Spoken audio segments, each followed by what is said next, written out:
Hello students, कैसे आप सभी।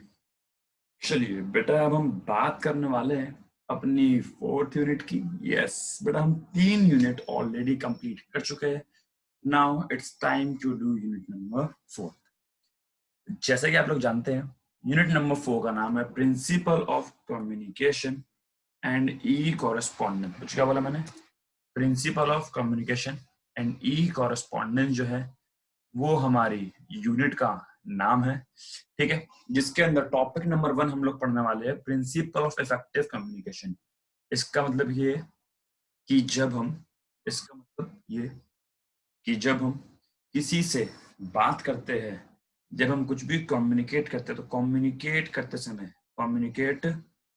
समय हमें किन बातों का ध्यान रखना चाहिए। तो भाई टॉपिक नंबर 1 जो हमारा है वो क्या है? प्रिंसिपल ऑफ इफेक्टिव कम्युनिकेशन, या फिर हम इसको 7 C's। यस, हम इसको 7C प्रिंसिपल भी बोल सकते हैं। क्या बोला बच्चों मैंने? हम इसको जो है 7C प्रिंसिपल भी बोल सकते हैं, बिकॉज इसके अंदर हम लोग जो है 7C के बारे में बात करेंगे। अब ये 7C प्रिंसिपल क्या है तो जानते हैं। सबसे पहले इसमें क्या आता है? क्लैरिटी। जी क्या आता है? क्लैरिटी। ये कह रहा है कि जब भी कम्युनिकेशन करो तो आपका मैसेज क्लियर होना चाहिए। आप जो कहना चाह रहे हो वो मैसेज जो है आपका सिंपल वर्ड्स में होना चाहिए। ठीक है, वो मैसेज आपका एक मीनिंगफुल सेंटेंस क्रिएट करना चाहिए। ठीक है, जो मैसेज है आप ट्राई करो कि आपका मैसेज 17 से 20 वर्ड में खत्म हो जाए। ठीक है, आप पैराग्राफ का यूज करो, आप पूरी कहानी मत लिखो। होता है क्या है, हम अक्सर एक पूरी कहानी क्रिएट करते हैं। पूरी कहानी क्रिएट करने के लिए नहीं है, message should be clear. Short होना चाहिए, क्लियर होना चाहिए। आप बेफालतू में जो है लंबी लंबी कहानी मत पेलो। भाई तुम्हारी गर्लफ्रेंड बॉयफ्रेंड यहाँ पे नहीं है कि वो तुम्हारी लंबी लंबी मैसेज पढ़ेगी। यहाँ पे आप हो और आपका सबॉर्डिनेट है या फिर आपका जो है सुपरवाइजर है, आपको उसके साथ कम्युनिकेट करना है। तो सिंपल सरल शब्दों में कम्युनिकेट करो। अपने शब्दों को ज्यादा खूबसूरती प्रदान करने की नीड नहीं है, अपने शब्दों में ज्यादा प्यार मोहब्बत वाले वर्ड्स यूज करने की नीड नहीं है। आप सिंपल सिंपल लैंग्वेज का यूज करो ताकि जो है चीजों को समझा जा सके। क्या बोल रहा है कि हाँ, don't use don't use outdated paragraphs like respectfully we submit. अरे भैया ये खत्म, अब सिंपल सिंपल लिखो। वी आर सबमिटिंग, हम सबमिट कर रहे हैं, या we would like to submit, हम सबमिट करना चाहेंगे। ठीक है भाई, तो आप ऐसी चीजों का प्रयोग करो। आप जो पता नहीं आप क्या करते हो, आप जो है पूरी कहानी लिखते हो। भाई पूरी कहानी लिखने के भाई इस पे इतना टाइम ऑफिस के अंदर? भाई नहीं, ऑफिस के अंदर किसी भी पर्सन के पास जो है आपके लिए इतना टाइम नहीं है। ओके, चलिए अब भाई हम लोग आ गए अपने सेकंड पे। सेकंड है आपका कर्टेसी। बच्चों क्या बोला मैंने? सेकंड क्या है? सेकंड है कर्टेसी। इसके अंदर क्या आएगा तो सुन लीजिए, इसके अंदर क्या आएगा जी? इसके अंदर एक मिनट रुको। ये इसके अंदर क्या आएगा? बोल रहा है कर्टेसी का मतलब होता है कि जब आप कोई मैसेज को लिखो तो आप पोलाइट, आप अच्छे शब्दों का प्रयोग करो। आप गंदी लैंग्वेज, ठीक है ना, आप जो सेक्सिस्ट लैंग्वेज, इन सब का यूज ना करो। आप एक फॉर्मल लैंग्वेज का यूज करो जो यूज करना चाहिए। अगर आपसे कोई नीचे है, नीचे मीन्स अगर आपसे कोई सबॉर्डिनेट में कोई लड़की काम कर रही है तो आप उसको मिस बोल सकते हो। ठीक है, या फिर आप जो उसको मैम भी बोल सकते हो, कोई दिक्कत नहीं है। लेकिन आप आते ही हे बेबी गुड मॉर्निंग, हे बेबी गुड मॉर्निंग, यार बेबी वर्ड उसके लिए अपने ऑफिस में अपने आप जो है लेडीज स्टाफ के लिए यूज कर सकते हो? नहीं, आप उनके लिए मैम वर्ड का यूज करो। तो वही बोलना चाह रहे हैं कि जब आप किसी भी मैसेज को ट्रांसफर करते हो तो आप फॉर्मल वर्ड्स का यूज करो, जो कि अक्सर कम्युनिकेशन के अंदर यूज होने चाहिए। आप जो है डिस्क्रिमिनेटरी, विभेदात्मक शब्द या फिर सेक्सिस्ट लैंग्वेज, इन सब का यूज नहीं कर सकते। क्या लिखा है पढ़ते हैं। ये बोल रहा है बी पोलाइट, पोलाइट रहो, considerate and formal in writing, अपनी राइटिंग में। बोल रहा है begin and and with appropriate salutation. जब भी आप किसी सेंटेंस की शुरुआत करो तो प्रॉपर सैल्यूटेशन दो, respected sir, thanking you and. ठीक है, be careful that you don't use discriminatory बाइस फ्रेज। याद रखना, आप डिस्क्रिमिनेटरी, विभेद मतलब जो जो जेंडर को अलग अलग बेस करता है आप उनके यूज नहीं कर सकते। आप जो है ये नहीं बोल सकते ना कि हाँ भाई कलू इधर आ जा, भाई थोड़ा ब्लैक है तो आप उसके लिए ऐसे हो या मोटे, आप ऐसे वर्ड का यूज, बाइस्ड वर्ड का यूज जो है नहीं कर सकते। अवॉइड सेक्सिस्ट और रेसिस्ट रिमार्क्स, वर्ड, इन सब का जो आप यूज नहीं कर सकते। भाई होता है स्कूल में बच्चे अपने टीचर्स का नाम रखते हैं, किसी बच्चे ने नाम रखा है टीचर डोरीमोन, कोई पपीता सर बोल रहा है, कोई केला सर बोल रहा है, अब ऐसे नहीं होता, ठीक है ना। आपको जो है प्रॉपर एक अच्छे शब्दों का यूज करना चाहिए। अगला अगला है आपका कंसाइजनेस। क्या लिखा है बच्चों? कंसाइजनेस। इसका मतलब है कि आप अपने लेटर को कंसाइज, लेटर में अपनी इंफॉर्मेशन को कंसाइज मैटर में, कंसाइज मैटर का मतलब है आप उसको कम शब्दों में एक्सप्रेस करो, आप उसको ब्रीफली एक्सप्लेन कर दो।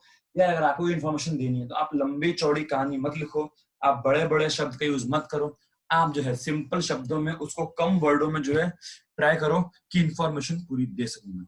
लिखा भी है कि डोंट यूज हाई साउंडिंग और टू मैनी वर्ड, ऐसे शब्द जो अधिक साउंड मीन्स कि हमें पता ही नहीं उसका मतलब क्या है, तो ऐसे वर्ड के यूज, भाई माना आपकी इंग्लिश अच्छी है, भाई माना आपने ऑक्सफोर्ड यूनिवर्सिटी कोर्स कर रखा है, माना आप इंग्लिश स्पीक सकते हैं, ठीक है, आप अच्छी इंग्लिश स्पीक सकते हैं, बट इट डजेंट मीन कि आप उसको हर जगह यूज करेंगे, इट डजेंट मीन कि आप अपनी इंग्लिश पर घमंड करेंगे। भाई मेरी भी इंग्लिश अच्छी है लेकिन मैंने क्या कभी घमंड किया?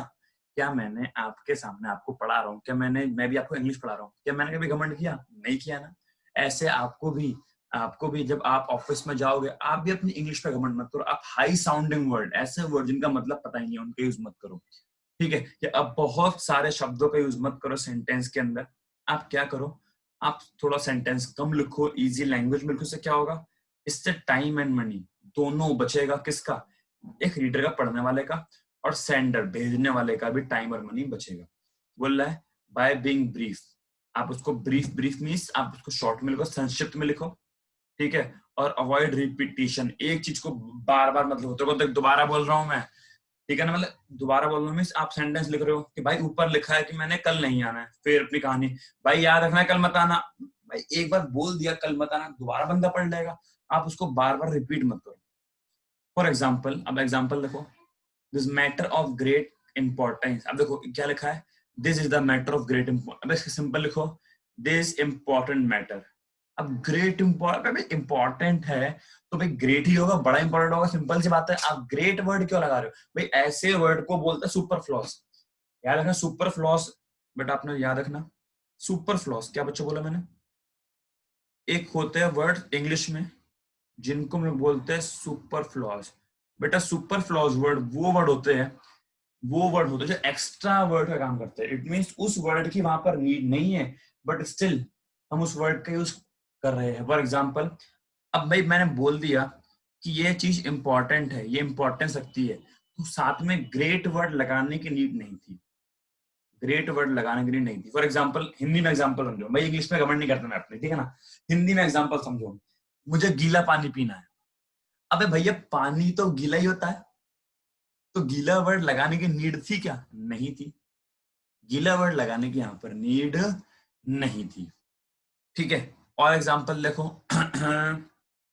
मुझे गर्म धूप लग रही है, गर्म धूप, भाई धूप है तो वो तो गर्म ही होगी, सिंपल सी बात है, धूप ठंडी तो होगी नहीं, तो यहाँ पे गर्म वर्ड लगाने का या फिर गीला वर्ड लगाने की नीड नहीं थी।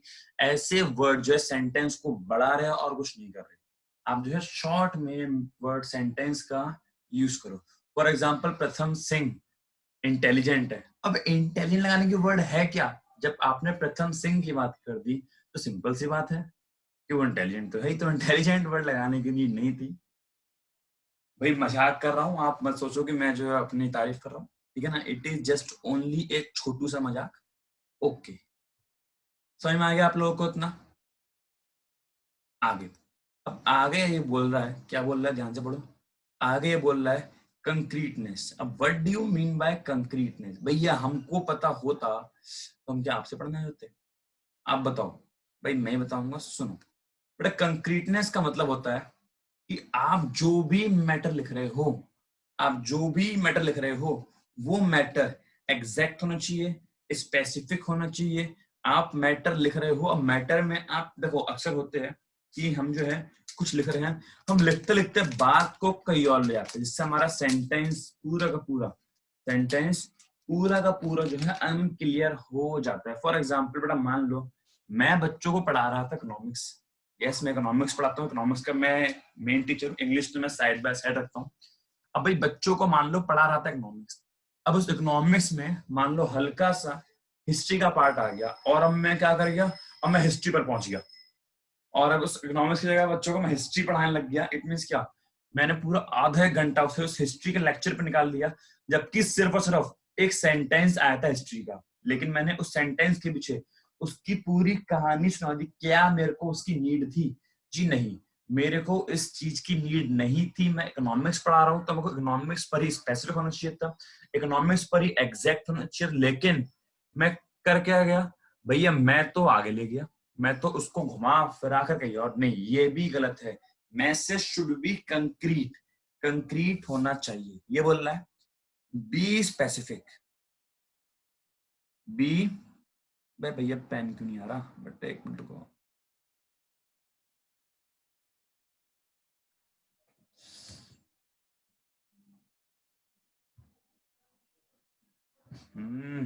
है मालिक,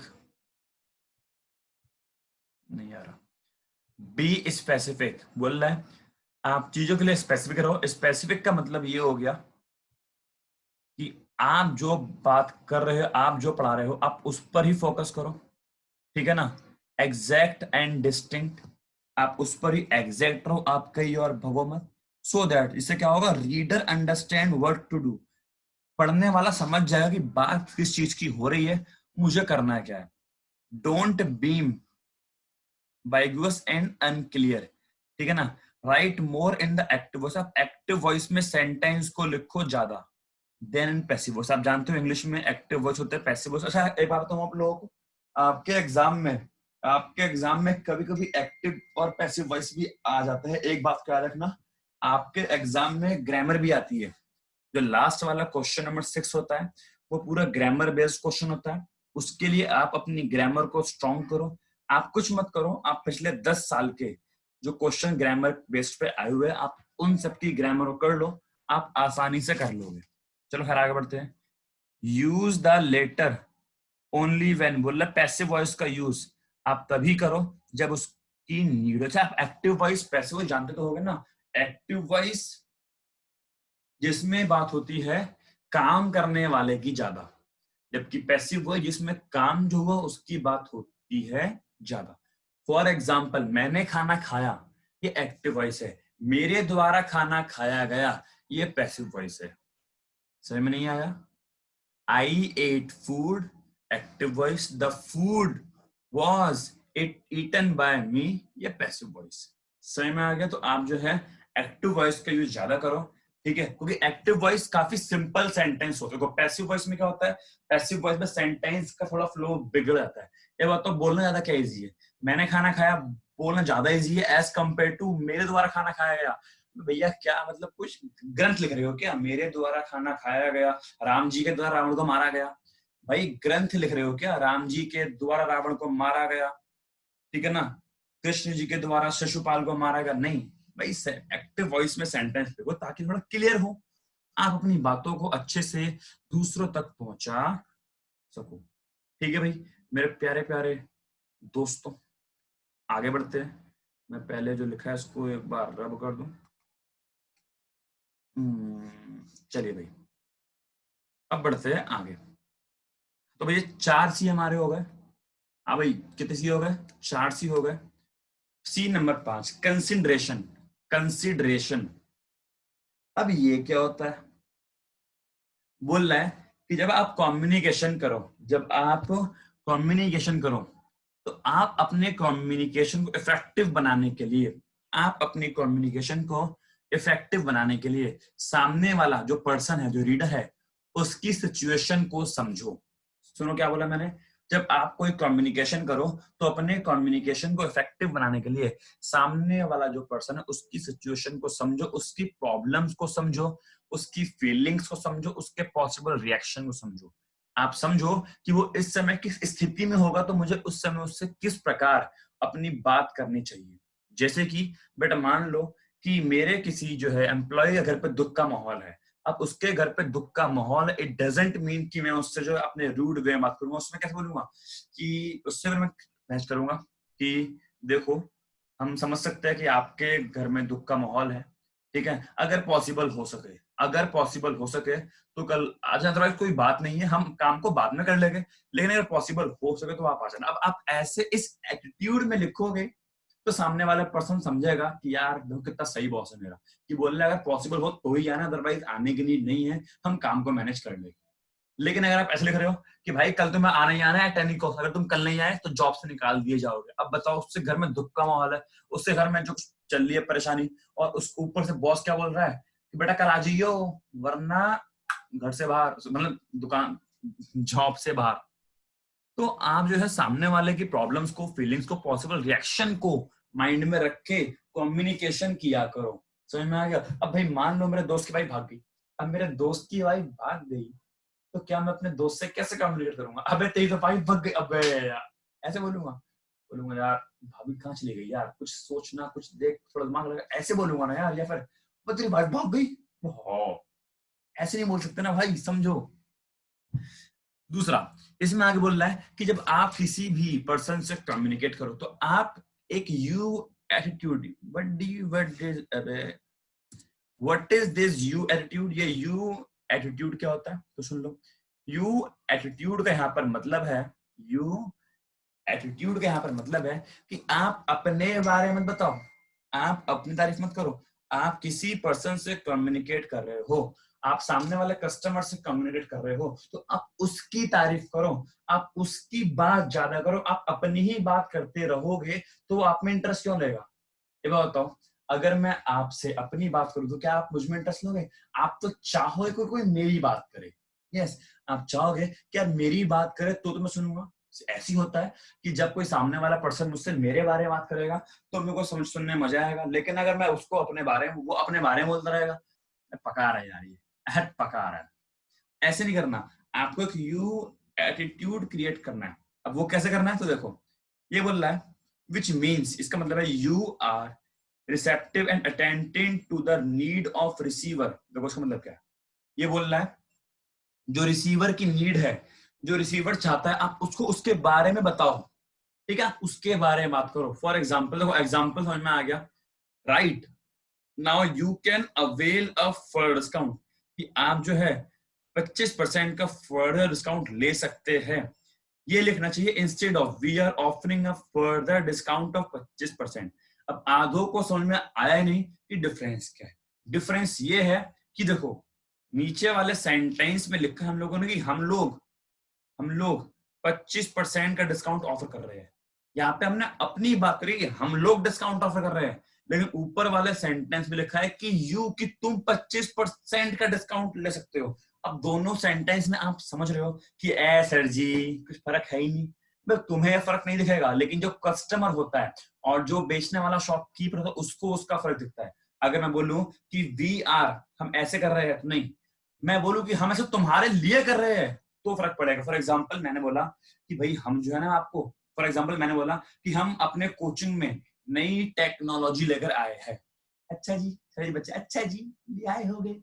लेकिन मैं बोलूं हम तुम्हारे लिए लेकर आए, ओहो हमारे लिए स्पेशली, तो फर्क पड़ेगा। समझ में आ रहा है? अब भी समझ में नहीं आया तो भाई अब मैं तुमसे क्या कहूं। ठीक है भाई। अच्छा एक बात और, भाई तुम लोग जो है यार वीडियो देख लेते हो, लेकिन इतने मतलब वीडियो पे व्यूज चले जाते हैं अच्छे अच्छे, लेकिन कोई लाइक ही नहीं करता। भाई जब वीडियो देख रहे हो, वीडियोस पे व्यूज जा रहे हैं तो लाइक करो ना यार। तुम लोग लाइक वाइक करोगे नहीं फिर यार वीडियो बनाऊंगा नहीं मैं। भाई थोड़ा लाइक करो, उसको शेयर करो, उसको सब्सक्राइब तुम करते ही नहीं हो ना। तो कोई वीडियो पे लाइक कर रहा है, बस वीडियो देखने में अपना फायदा आप लोग देख रहे हो। भाई मैं भी तुम्हारे लिए काम कर रहा हूँ, यू एटीट्यूड, मैं भी तुम्हारे लिए काम कर रहा हूँ। भाई मेरी तो बीकॉम हो चुकी है। वीडियो को लाइक कर दिया करो, शेयर कर दिया करो, सब्सक्राइब तो कर रखा होगा, आगे भी करवाओ यार, ताकि आप लोग चाहते हो कि आपको और भी वीडियोस मिलती रहे, क्योंकि तुम तो बीकॉम के बाद कुछ करोगे ना। भाई बीकॉम के बाद कुछ करोगे तो मैं भी तो उसके लिए कंटेंट डालूंगा ना। ठीक है, वीडियो को लाइक करो, शेयर करो, सब्सक्राइब किया करो। ठीक है, चलो आगे बढ़ते हैं। खैर तो बीच बीच की हमारी बातें जो आपकी और हमारे बीच हो जाती है। अगला अगला बोल रहा है कंप्लीटनेस। ये बोल रहा है एंश्योर दैट, इस बात को सुनिश्चित कर लो, your message is complete, message complete होना चाहिए, एंड कंटेन्स और रेलेवेंट फैक्ट, और उसके अंदर सभी फैक्ट, उसके अंदर सभी फैक्ट मींस उसके अंदर सभी चीजें होनी चाहिए, data, information and answer to question ask, मतलब कि जो भी डेटा आपको देना है वो डेटा दो, जो भी इंफॉर्मेशन है आप उसको इंफॉर्मेशन, जो भी सामने वाला क्वेश्चन पूछ सकता है आप उसका आंसर भी पहले दे दो। ऐसा इसलिए कि अगर आप प्रॉपर इंफॉर्मेशन नहीं लिखते हो तो इससे आपकी गुडविल खराब हो जाएगी और इससे आपके जो है आपके ऊपर केस होने के चांस है। लेकिन अगर आप प्रॉपर इंफॉर्मेशन देते हो तो उससे आपकी गुडविल बनी रहेगी। देखो ये कंपनी जो प्रॉपर इंफॉर्मेशन देती है, इनको तो कॉल करने की नीड नहीं है, पहले से कुछ बता देती है, इससे आपके ऊपर केस नहीं होगा। होता है कुछ कुछ, फॉर एग्जाम्पल कुछ कुछ कंपनियां प्रॉपर इंफॉर्मेशन देती नहीं है। फॉर एग्जाम्पल मैं सामान लेके आ गया, मैं जो है कुछ सामान लेके आ गया, अब भाई मेरे को जो दिखा ऑनलाइन, मैंने सामान मंगाया, मेरे को उसका साइज लगा कि यार सही साइज होगा, ठीक है, लेकिन जब मैंने घर में मंगाया उसका साइज छोटा था। मान लो मैंने कोई पोस्टर मंगाया, अब पोस्टर पे जब देख के लगा, ऑनलाइन पिक्चर देखी तो पोस्टर काफी बड़ा था, लेकिन जब मैंने घर पर मंगाया तो पोस्टर का साइज निकला छोटा। तो अब क्यों? क्योंकि उसने इन्फॉर्मेशन दी नहीं थी कि इसका साइज इतना है, उसने बस पोस्टर दिखा दिया, लेकिन उस पे डिस्क्रिप्शन में नहीं लिखा था कि इसका साइज इतना है। और जब मैंने पोस्टर मंगाया साइज निकला छोटा, तो उसके ऊपर मैं केस कर सकता हूँ कि भाई तुमने पूरी इंफॉर्मेशन नहीं दी, कैसी कंपनी है तुम, बेकार कंपनी, नालायक कंपनी, मैं तुम्हारे ऊपर केस करूंगा। समझ में आ रहा है मैं क्या कहना चाह रहा हूं? तो इसको बोलते हैं क्या, कंप्लीटनेस। और आगे बढ़ते हैं, लास्ट है करेक्ट। बोल मैसेज करेक्ट होना चाहिए, ग्रामेटिकल करेक्ट होना चाहिए, आप जो है करेक्ट लैंग्वेज यूज करो, आप अपनी गंदी भद्दी लैंग्वेज का, होते हैं दिल्ली वाले, ये दिल्ली से, तो हम दिल्ली वाले जो होते हैं अपनी गंदी लैंग्वेज, मतलब गंदी लैंग्वेज नहीं, इट मींस अपनी कॉमन लैंग्वेज का यूज नहीं करना, आपको प्रॉपर फॉर्मल लैंग्वेज का यूज करना है। आपके ग्रामेटिकल मिस्टेक नहीं होनी चाहिए, आपकी स्पेलिंग मिस्टेक भी नहीं होनी चाहिए। क्यों ऐसा? इसलिए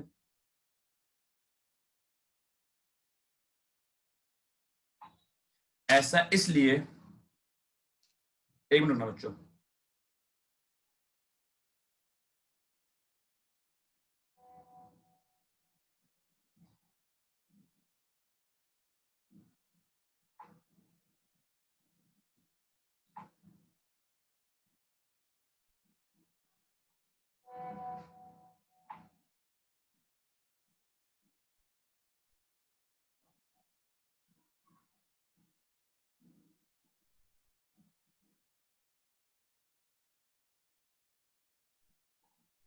हाँ जी, बोल रहा है कि कोई भी ग्रामेटिकल या कोई भी स्पेलिंग मिस्टेक नहीं होनी चाहिए, message should be exact and well time, yes, time पर होना चाहिए और एग्जैक्ट जो बोल रहे हो वही होना चाहिए।